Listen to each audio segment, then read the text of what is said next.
അതെങ്ങനെ ശരിയാവും? നീ ആ പറഞ്ഞാലും എനിക്ക് ചോദിക്കാൻ പറ്റില്ല രമേഷേ.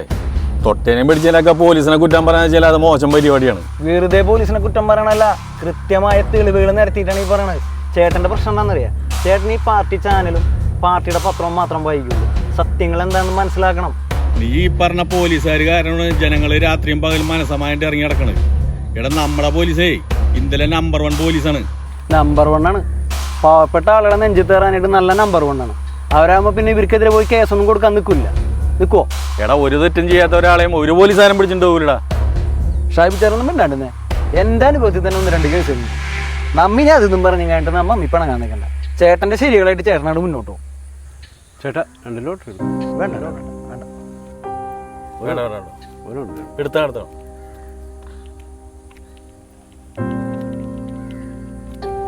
ഉമ്മാരെ കൊണ്ട് ഭയങ്കര ശല്യമായല്ല. മുമ്പൊക്കെ ജംഗ്ഷനിലായിരുന്നു ഇവരെ കൊണ്ടുള്ള ബുദ്ധിമുട്ട്. ഇപ്പം ഇടവഴിയിൽ നിൽക്കാൻ പറ്റാത്ത അവസ്ഥയായി. ഇതൊക്കെ വിട്ടിട്ട് എന്ത് കിട്ടാനാണ്? നല്ല പണിക്ക് പോയിക്കൂടെ? നല്ല തണ്ടും തടിയുണ്ടല്ലോ.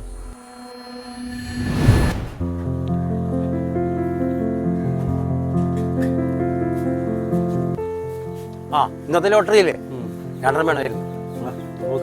ഇഷ്ടമുള്ള നമുക്ക് എടുത്തോ.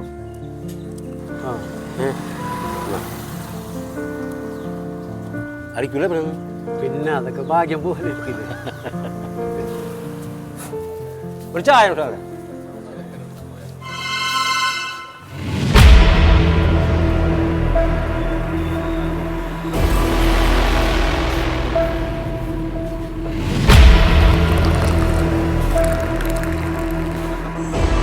ഇവിടെ നിന്നിട്ട് കാര്യമില്ല, ആരെയും കാണുന്നില്ല.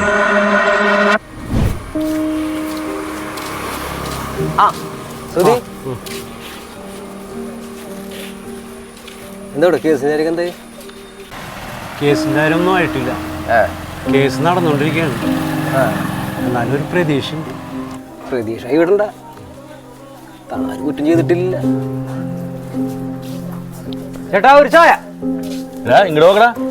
ഷൈബ് ചേട്ടനാ? ഞാൻ കണ്ടില്ല. ഇന്ന് പണിയുണ്ടായില്ലേ? ഇന്ന് മഴ നേരം പോകാൻ പറ്റില്ല. എടാ പോയാളാരാണ് ആ ലോട്ടറിക്കാരൻ? അത് സുധി, അറിയില്ലേ? ഇവിടെ ഒരു കാര്യം ചെയ്യൂടെ, നിങ്ങൾ നേരത്തെ പുറത്ത് വെച്ചിട്ടേ എന്തോ കേസിൻ്റെ കാര്യം സംസാരിക്കണ്ടല്ല.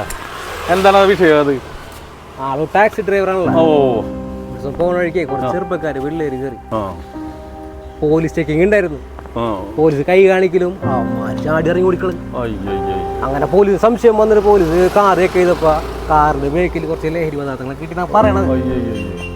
അങ്ങനെ പോലീസുകാരും കൊണ്ട് സ്റ്റേഷനിൽ കൊണ്ട് ഒരു പോലീസുകാരൻ വന്നിട്ടേ ഇനി വളയം പിടിക്കാൻ കാണണം പറഞ്ഞ അവന്റെ കൈ പിടിച്ചു പിടിച്ച്. അതിനുശേഷം അവന്റെ കൈ അനങ്ങിയിട്ടില്ല. പിന്നീട് പോലീസുകാർ ആ ചെറുപ്പക്കാരെ പിടിക്കുകയും ചെയ്ത് അപ്പം നിരപരാധിയാണെന്ന് അറിയുകയും ചെയ്തു. ഇപ്പം പോലീസുകാർക്കെതിരെ കേസ് കൊടുത്തേക്കണം. അതിന്റെ കേസാണല്ലോ നടന്നുകൊണ്ടിരിക്കുന്നത്. നിയമം നടപ്പിലാക്കേണ്ടവരാണ് പോലീസുകാർ. ഇവരിങ്ങനെ ഗിരീഷ ചായ ഇരിക്കണം കേട്ടാ. ചായ കുടിച്ചോ? ഞാൻ ചായ കുടിച്ചു. നീ കുടിച്ചോ?